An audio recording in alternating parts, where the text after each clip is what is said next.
Je pense que Viviane Courtois, c'est une Picogaminuts Ichko à fond de train, je pense, là, depuis longtemps. Au départ, je me connaissais pas nécessairement comme ça, parce que quand on était jeune, on était mieux de renoncer à tout ça, hein, de ne pas parler de qui on était. Mais au fil du temps, je pense que je me suis construit vraiment à me débattre dans tout ce qui se passait autour de moi. Puis j'ai essayé le plus possible d'être une fière représentante des Picogaminuts. Puis je pense que ça, là, ça vient de notre famille, je pense. On a une famille qui était fière, malgré, euh, malgré les situations qu'on vivait. Tu sais, dans le temps, c'était pas riche les communautés, mais notre famille a toujours eu la tête droite puis fière. Puis moi, je pense que j'ai comme essayé de perpétuer ça comme femme. Votre cheminement au niveau, je vais vous voyez pour les besoins de la cause, hein. Ouais. Votre cheminement au niveau de la formation, votre métier, qu'est-ce que vous avez pratiqué comme métier durant votre carrière? Je suis devenue infirmière en 1967. Ça fait un petit bout. J'ai été infirmière au départ dans le réseau de la santé de la région, du Saguenay-Lac-Saint-Jean. Puis, mais tout en me préparant à vouloir travailler chez nous, dans ma communauté, j'ai toujours eu euh, un attachement important envers ma communauté. Puis quand j'ai terminé mon cours d'infirmière, pendant que j'ai travaillé un peu dans le réseau de la santé, Santé Canada, ici, qui opérait le dispensaire de Machetouillatz, m'ont recruté pour venir travailler au décès de la personne qui était là avant. Je suis venue 1 an. Mais à ce moment-là, je me suis mariée. Comme j'ai perdu mon statut, ben, je suis repartie en ville. Et là, j'ai travaillé dans le réseau de la santé pendant une quinzaine d'années, l'hôpital de Chicoutimi, Alma, un peu Robertval, avant que le conseil ici prenne en charge les services de santé. Et là, il s'est ouvert un poste. Et je suis revenue dans la communauté, mais ça, c'était pas sans préparation. Tu sais. Dans les années 80, là, avant de revenir ici en 89, j'ai fait un certificat en santé communautaire pour me préparer à venir travailler dans ma communauté. Je suis même venue rencontrer les élus du conseil de bande. À l'époque, c'était Aurélien Gill qui était chef. Puis il y avait M. Hermanoui qui était là aussi, je me souviens. J'étais venue leur présenter un travail en santé communautaire que j'avais fait et où je recommandais de faire la prise en charge des services santé au plus vite parce que je voyais l'état de santé de la population qui diminuait, puis ça m'inquiétait. Fait que, tu sais, finalement, ça m'a servi à revenir dans la communauté, à avoir une approche de santé communautaire que je visais, là. Fait que j'ai travaillé quand même une quinzaine d'années au centre de santé ici à Machetouillatz. J'ai adoré travailler ici, de revoir la population. Je connaissais tout le monde. Tu sais, les enfants qui venaient consulter, je connaissais leurs parents, leurs grands-parents. Tu sais, pour moi, c'était comme revenir chez moi, là. Après ça, ben, après 15 ans au centre de santé, il y avait le musée là, qui cherchait quelqu'un. Puis moi, ben, je venais d'avoir un congé de maladie prolongé. J'étais comme un peu, peut-être rendue à un tournant de ma vie où il fallait que je change. Puis c'est là que je me suis en allée au musée OK. comme directrice en 2003. Fait que vous avez été directrice du musée, puis vous avez été aussi présidente de la société, je pense. Oui, j'ai Oui. été présidente de la Société d'histoire. Je pense que ça doit être dans les années 86-87. Peut-être, j'ai pas de mémoire des dates. Je me souviens que c'était ma tante Carmen qui m'avait...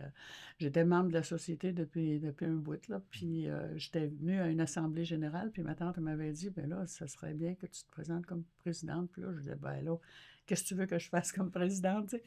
Mais finalement, j'avais été élue à l'assemblée générale, puis j'ai fait peut-être 1 ou 2 mandats. Je n'ai pas de souvenir exact là, de combien de mandats j'ai fait, parce qu'à l'époque, tu sais, comme présidente de la Société d'histoire, c'est sûr que ma tante Carmen, qui était là comme directrice, elle avait ses dossiers qui étaient en cours, tout ça. Ça fait ce qu'elle souhaitait, c'est qu'on continue les dossiers ou qu'on amorce des nouveaux.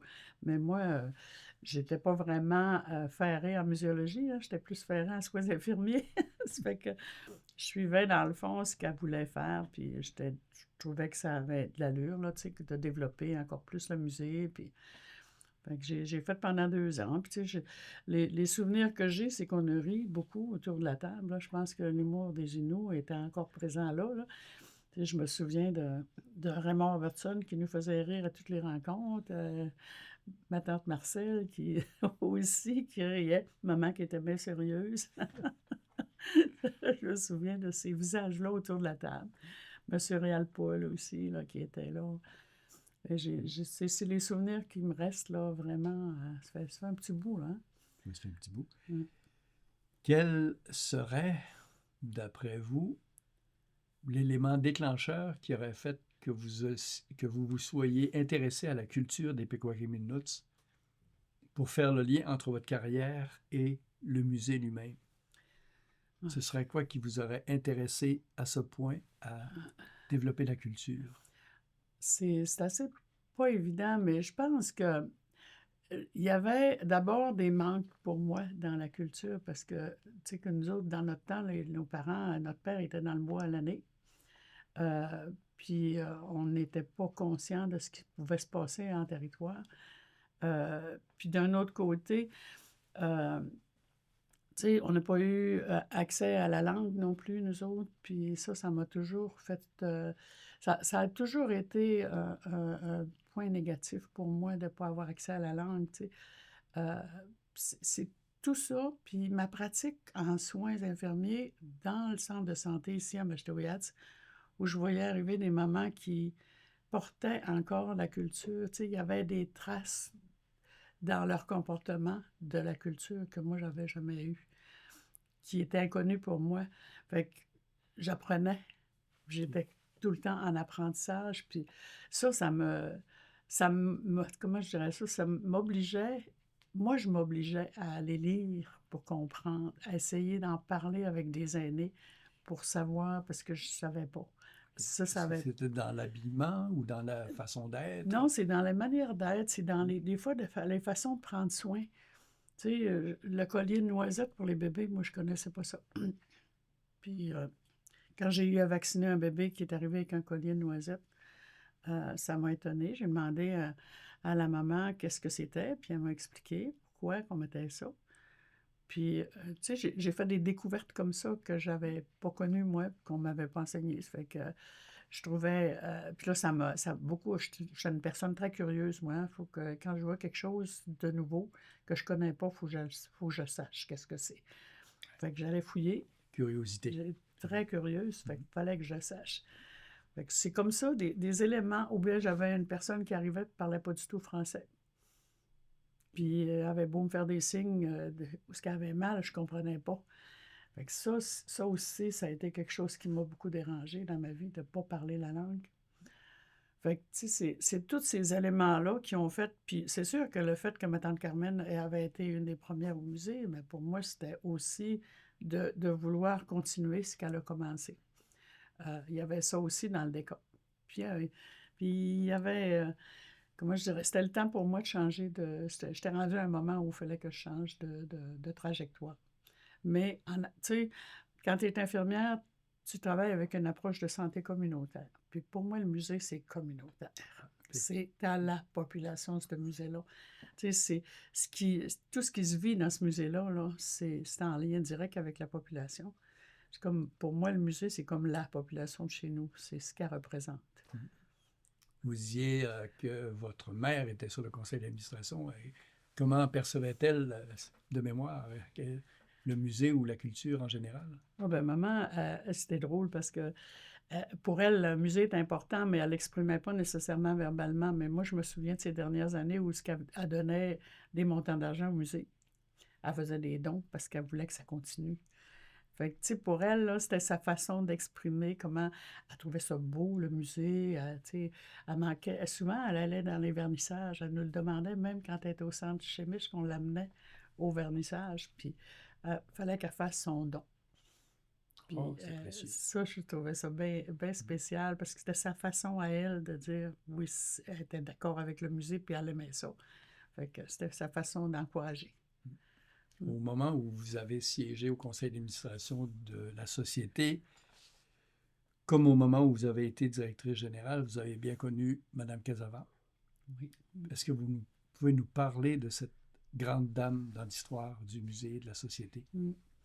Je pense que j'en parlais d'abord comme ma tante. Parce qu'elle, quand moi je suis née, elle était jeune, puis elle n'était pas mariée à l'époque, puis elle prenait soin de moi. Puis c'était, en tout cas, j'ai toujours resté avec le sentiment que ma tante, c'était une femme protectrice. Puis ça, je me Vous rappelle étiez voisins, je pense. Hein? Oui, on restait voisins, puis ma tante elle s'occupait souvent de nous autres parce que maman avait d'autres enfants. Fait que... Puis moi, j'ai comme été proche d'elle longtemps. Puis je me souviens d'un moment où, dans le temps, il n'y avait pas beaucoup de voitures qui venaient à Macheteauillac. L'été, il y en avait quelques-unes. L'hiver, il n'y en avait pas. Il n'y avait pas de chemin. Puis il y avait des fois des étrangers qui disaient, ils les appelaient des étrangers, qui venaient en voiture. Puis il avait entendu dire qu'il y avait des enfants indiens qui se faisaient enlever. Puis je me souviens d'un après-midi où je jouais dehors, ma tante Carmen, elle nous surveillait. Puis il y avait une voiture d'étrangers qui s'en venait au détour chez Dorvy-Philippe. Puis ma tante, elle m'avait fait embarquer dans le corps à l'eau, puis elle avait mis le couvert. Parce qu'elle avait peur que je me fasse voler. Puis ça, j'ai jamais oublié ça. Je pense que j'avais 4 ans et demi, 5 ans peut-être. Là. Je ne sais pas quel âge j'avais là. Mais j'étais petite. Elle m'avait embarqué dans le corps à l'eau pour me sauver. Fait que là, j'ai toujours regardé cette image-là d'elle comme une protectrice. Tu sais, quand elle s'était donné une mission, elle, là, c'était à fond, là, elle s'occupait de sa mission tout le temps. Puis là, cette fois-là, elle avait la mission de me garder. Fait qu'elle m'avait gardée. C'était avec elle aussi que j'ai été la première fois à Rivière-à-Pierre. Il y avait Thérèse puis André-Philippe, qui étaient mes cousins, qui étaient là. Fait qu'on était allés les voir en train. On était partis de la gare de Macheteauillac, là, de Pointe-Bleue, ici. On était allés là-bas, aller-retour. Puis c'était la première fois aussi avec elle que je suis allée à l'exposition à Robertval. Que je suis embarquée dans la grande roue. Mais après ça, ben, elle est partie, puis moi aussi. Tu sais, moi, je suis partie faire mon cours d'infirmière, puis elle est partie aux États-Unis. Mais ce qu'elle m'avait raconté, c'est que pendant qu'elle était aux États-Unis, elle s'ennuyait. Puis elle avait été chercher un diplôme universitaire, je pense, c'était pas Internet sûrement dans ce temps-là, je sais pas, à distance, en muséologie. Parce que déjà, à ce moment-là, elle se préoccupait de la conservation. Elle s'intéressait déjà à ça. Ah oui, elle s'intéressait déjà, puis elle avait fait un cours par correspondance en muséologie. Puis elle m'avait dit qu'elle avait eu un diplôme, me semble. Après ça, quand elle est revenue ici, là, tu vois, tranquillement, je ne sais pas comment ça s'est passé, là, mais tranquillement, le musée a été créé. Puis c'était une personne très... tu sais, elle était conservatrice, puis elle tenait beaucoup, beaucoup, beaucoup à conserver les savoirs. Là. Ça, pour elle, c'était le plus précieux qu'il y avait. Là. Et puis, elle cherchait toujours à avoir du support pour l'aider à conserver, parce que aussi, elle se voyait vieillir aussi, là, puis elle voyait que ce qu'elle avait mis sur pied, puis ce qu'elle voulait conserver, ben il fallait l'assurer pour longtemps. Fait que c'était sa façon de travailler tout le temps. Là. Moi, ce que je me rappelle d'elle, c'est ça, là. Beaucoup de conserver. Puis elle était tellement contente quand j'avais accepté d'être directrice au musée, là. Elle était vraiment contente. Parce qu'elle voyait que ça allait se continuer. Fallait que ça continue. Puis c'est ça. Je pense que c'est une femme qu'on pourrait décrire comme vraiment une conservatrice. Quelqu'un qui veut conserver le savoir, là. Pas juste, pas conservatrice au niveau politique, mais vraiment culturel. Là. Garder tout ce qu'on a le plus possible parce qu'elle voyait qu'on avait des pertes. Il y avait des objets qui partaient à l'extérieur. Ah oui, mais oui, les objets qui partaient à l'extérieur, tu sais, elle a sûrement vu ça. Puis d'ailleurs, je pense qu'elle en a vu elle-même dans des musées aux États-Unis pendant qu'elle était là. Fait que c'est sûr que pour elle, il fallait ramener ça ici. Il fallait le plus possible tous les savoirs, puis beaucoup le travail des femmes aussi. Tu sais, on les voit dans les collections qu'elle a fait développer au début, là, que c'était important pour elle. Puis c'est une chance qu'elle a fait ça aussi, là, quand on le voit aujourd'hui, là. On peut l'ouvrir, cette parenthèse-là, sur les objets qui sont partis à l'extérieur. Oui, OK. Je pense que vous avez suivi ça aussi de près. Là, oui. Les différentes universités, les musées qui conservaient des œuvres d'ici. Oui. Quand je suis partie du musée ici, j'avais déjà établi des liens avec... il y avait un projet de recherche en cours quand je suis arrivée. C'était sur c'était comment on pouvait aujourd'hui créer de nouveaux objets à partir des techniques anciennes. Puis, au cours de ce projet-là, j'ai rencontré des chercheurs, des chercheuses, qui, eux autres, enseignaient dans les universités, puis m'ont proposé de faire une recherche avec leurs étudiants en maîtrise, à savoir où on pourrait trouver des objets qui venaient de Mashteuiatz. Fait que c'est la première étape qui s'est développée. Au bout de la fin de l'année universitaire, ils sont arrivés avec un cahier d'à peu près 2 pouces d'épais de toutes les correspondances qu'ils avaient faites avec les différents musées dans le monde qui pourraient avoir des collections qui venaient de Mashteuiatz. Fait que là-dedans, on a trouvé surtout Washington puis Chicago, qui avaient des collections de Speck. Speck, c'est un anthropologue bien connu dans le coin, hein, qui est venu beaucoup à Mashteuiatz dans les années 1910 jusqu'à 1930, je pense. Puis il a collecté beaucoup d'objets. Fait qu'à Chicago, il y en avait 250 à peu près, puis Washington, 540. D'objets d'ici, là. D'objets qui viennent d'ici. Wow. Oui, qui sont répertoriés par Speck, qui viennent d'ici. Prends ton temps. Ouais, ça fait... Ça fait que j'ai commencé à travailler avec Élise Dubuc, qui était professeure de muséologie à l'Université de Montréal. Elle a dit on pourrait documenter ça, le rapatriement. On pourrait aller voir comment ça se fait ailleurs, puis on pourrait peut-être regarder comment on pourrait, nous autres, peut-être pas nécessairement rapatrier, mais au moins avoir des photos, en savoir plus sur les objets. Ça fait qu'on a commencé à travailler là-dessus. J'ai été chanceuse de pouvoir rencontrer, par exemple, les Haïda. J'allais 2 ou 3 fois chez les Haïda pour voir eux autres qui ont fait du rapatriement même d'un totem incroyable là, qui venait de la Suède. Oh. Puis j'ai rencontré aussi des Anishinabés qui ont fait du rapatriement, comment ils ont reçu leurs objets. Mais à l'époque, c'était beaucoup des ossements humains. Mais c'était pas des objets. Okay. Parce que aux États-Unis, il y a une loi qui dit que faut que les objets soient sacrés.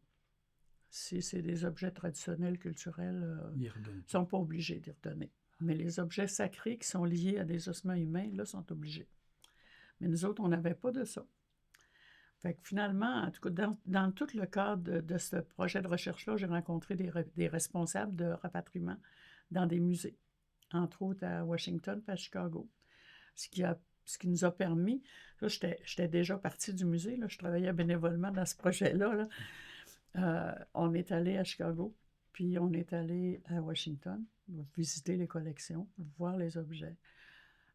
On a organisé même un groupe de l'école Casino-Mamo qui sont allés visiter les objets à Washington. Puis quelque temps après, j'ai été sollicitée par le musée de Chicago pour faire partie de leur renouvellement de leur exposition sur les Premières Nations. Fait que j'ai travaillé 4 ans avec eux autres à renouveler l'exposition. Puis j'étais encore fière aujourd'hui de dire que dans l'exposition permanente du Field Museum à Chicago, il y a 2 endroits, 2 sections qui sont consacrées au Pequawamilnuts. Wow. Okay. Ouais. Il y en a un, entre autres, qui parlait de la cérémonie de l'ours. Puis l'autre, c'était avec les jeunes de Casino-Mamo. Ils ont fait des œuvres avec José Robertson, qui était leur professeur. Ils ont créé des œuvres à partir des photos de sacs, de petits sacs qu'il y avait dans la collection de Chicago. Puis on a une vidéo dans laquelle ils sont en territoire. C'est vraiment intéressant de voir les deux sections. Wow. Puis comment on se sent comme Pequawamilnushko? Comment on se sent quand on arrive devant des objets qui ont peut-être appartenu à nos ancêtres? Ou ça doit être assez... on le sait que ça appartenait à nos ancêtres. On les regarde, puis on a envie de partir avec d'abord, Oui. puis les ramener chez nous au plus vite. Parce que moi, je me sentais le cœur gros là, quand je voyais ça, parce que je ne savais pas qui les avait faits.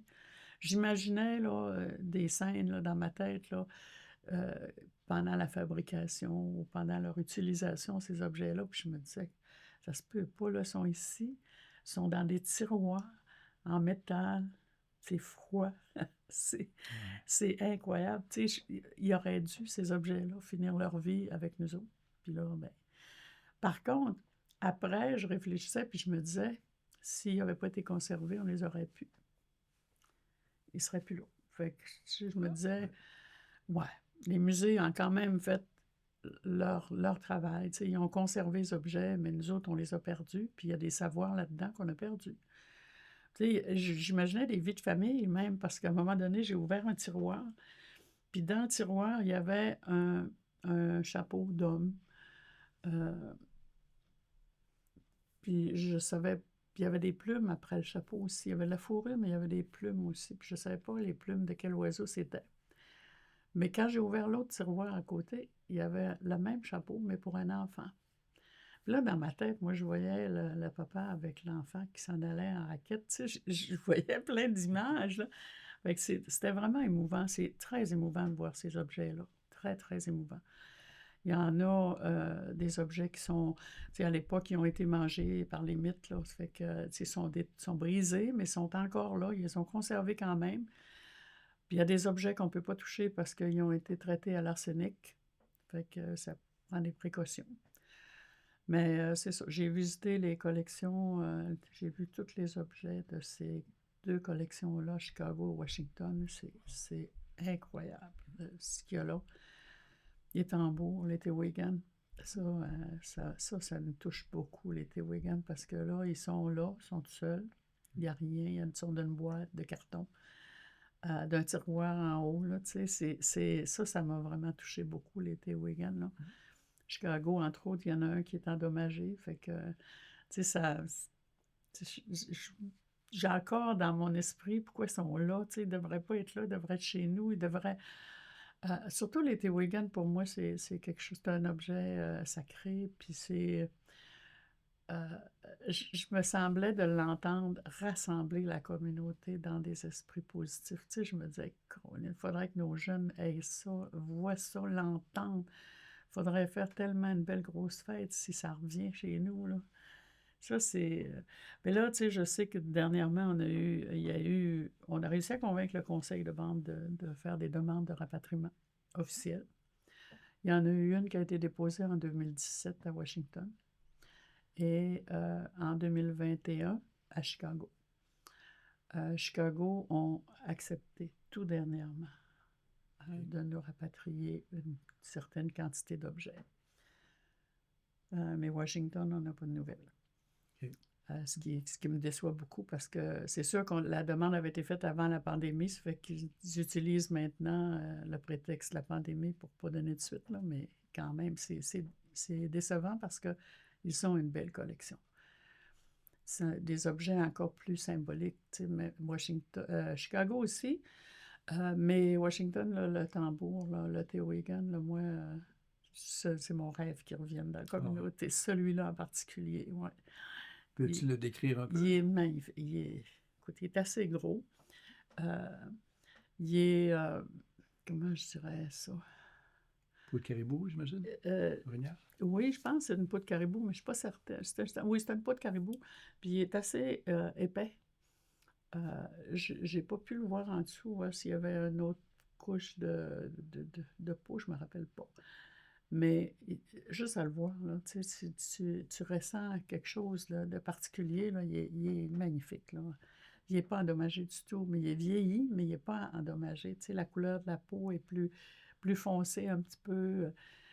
La babiche qui l'attache, là, tu sais, aussi, mais il est vraiment incroyable. Et celui, là, s'il revient un jour, j'espère que je vais être encore là. On va fermer cette parenthèse-là Oui. qui est magnifique en passant. Oui. Pour revenir à l'époque où vous étiez au conseil d'administration, mais aussi au musée, au moment où Mme Casavant terminait ou à peu près sa carrière, mais au moment où le musée, qui était autrefois dans l'ancien presbytère, passait de l'ancien presbytère à une nouvelle construction. Je pense que vous étiez à peu près à cette époque-là. Le nouveau musée qui était construit à côté. Est-ce que vous vous souvenez de cette époque-là? Je sais que moi, quand j'étais présidente, on était dans le nouveau musée. Okay. Je me rappelle d'avoir visité le musée dans le presbytère aussi, là, qui était magnifique aussi. Mais quand j'ai été présidente, on était dans le nouveau musée. Je me souviens d'avoir parlé avec mon frère Guy, qui me disait que lui avait écrit un texte à l'époque. J'ai essayé de mettre la main dessus, je ne suis pas capable de le trouver, mais il disait que c'était comme un texte fondateur un peu de la nouvelle bâtisse. Parce que lui est architecte, hein? Oui, bien sûr. Puis il me disait aussi qu'il y avait eu un solage qui avait été coulé entre le presbytère et le musée actuel, puis que ce solage-là, il n'était pas à bonne place, puis que finalement, il avait été enterré. Je confirme. Mais j'avais trouvé ça bien drôle quand il m'avait conté ça. Je disais, ben voyons donc. Mais c'est ça, je pense qu'on était dans le nouveau musée quand j'étais présidente, puis j'ai pas aucun souvenir des expositions à l'époque. Il me semble que c'était tout sombre. Mais c'est tout ce que je me rappelle, là, tu sais, quand je faisais le tour de l'exposition, il me semble que c'était sombre, c'était foncé. OK. Mais c'est tout ce que je me rappelle. OK. C'est bizarre, là, mais c'est le seul souvenir que j'ai. Puis Mme Cazavat, dans tout ça, est-ce que vous entendiez un peu parler d'elle? Je me souviens qu'elle travaillait beaucoup, qu'elle faisait beaucoup d'heures, puis qu'elle marchait beaucoup dans le musée, puis qu'elle était toujours en train de vouloir que ce soit parfait. Ça, je me souviens de ça, mais je me souviens pas d'autres choses à l'époque. Je sais qu'après, plus tard, elle a eu des prix, là, mais à ce moment-là, je pense pas. Elle avait des liens avec d'autres musées dans la région. Oui. Ça, je me suis dit avec Guylaine Simard, je pense Guylaine Simard de l'Abbé, là, qui a été de longtemps. Je sais qu'il y avait aussi l'association, il y avait une association de musées autochtones aussi avec Nicolas Bomsawin. Oui. Hein? Je me rappelle de ça, mais tu sais, de qu'est-ce qu'ils discutaient, j'imagine qu'ils voulaient essayer d'uniformiser leur pratique dans les musées, ou mais s'entraider, en tout cas, au moins. Mais tu sais, j'ai pas beaucoup plus de souvenirs que ça, là. Ouais. Au moment où vous étiez président de la société, est-ce que vous vous souvenez qui siégeait avec vous? Oui, ben, je me souviens. De mémoire. Celui-là qui était le plus malcommode, là, c'était Raymond Robertson, qui riait tout le temps, qui faisait du mal aux autres. Puis il y avait maman, ma mère, il y avait ma tante Marcel, il y avait Réal Paul. Puis c'est qui avait à part de ça? Je me souviens pas s'il y en avait d'autres. Gaétane Paul, peut-être? Gaétane Paul, je ne suis pas sûre si elle était là ou si elle a été présidente après moi ou avant moi, là, mais je sais qu'elle était dans le décor, là, mais je me souviens plus si elle était vraiment membre. Tu sais, je les vois autour de la table, là, Raymond, Marcel, maman, puis M. Paul. Là. Fait que je ne sais pas s'il y avait d'autres, je ne me rappelle pas. Malheureusement. Ouais. Bon.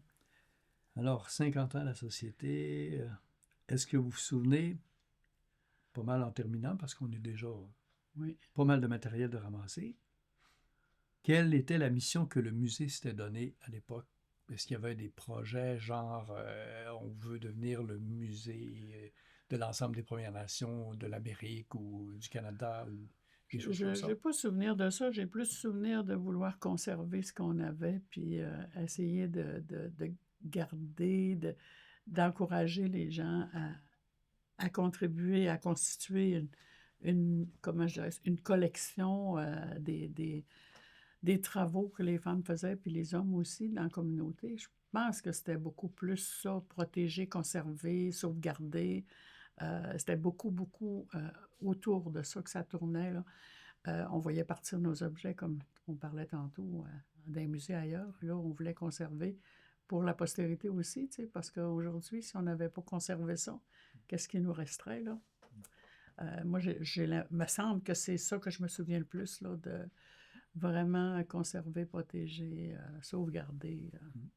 Puis, est-ce que j'imagine que l'apport des aînés est important pour le musée, pour son histoire, etc. Je vois encore les groupes de femmes qui travaillaient à coudre des vêtements ou des sacs pour... Est-ce que vous avez des noms?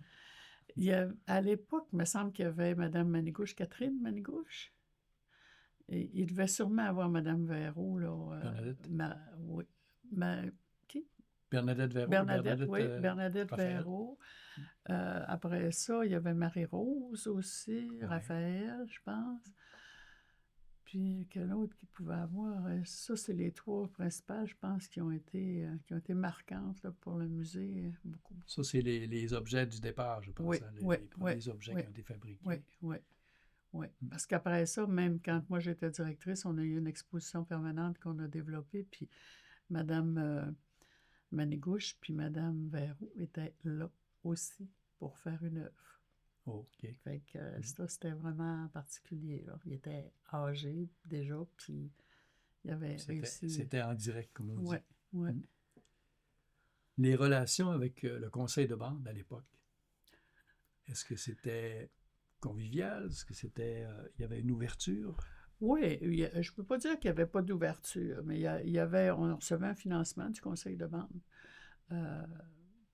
Depuis des années, je pense qu'il avait dû se négocier avant que moi j'arrive, là. Mais tu sais, ça a toujours été, je pense, comme un mélange, là, tu sais, patrimoine, culture, ça touchait le musée, ça touchait le conseil. Fait que, tu sais, il y a toujours eu comme une ambiguïté, je trouve, dans les rôles de chacun. Je ne sais pas si aujourd'hui c'est plus clarifié, c'est plus clair, mais moi, à l'époque, c'était pas nécessairement évident, là, tu sais, c'était comme qui fait ça, qui est responsable de ça, c'est-tu vous autres, c'est-tu nous autres? Tu sais, il n'y avait pas nécessairement de travail qui se faisait non plus en partenariat souvent. Aujourd'hui, je pense qu'il y a vraiment un groupe de travail, mais dans le temps, il n'y en avait pas encore. Fait que, tu sais, on se parlait, là. Je me rappelle on négociait des affaires ou on participait à des activités ensemble, mais pas toujours sur la même longueur d'onde, mais je pense surtout au niveau du financement. Je pense que c'était plus ça la situation. Si je ne m'abuse, c'était une condition aussi pour recevoir du financement du provincial. C'était le provincial, j'imagine.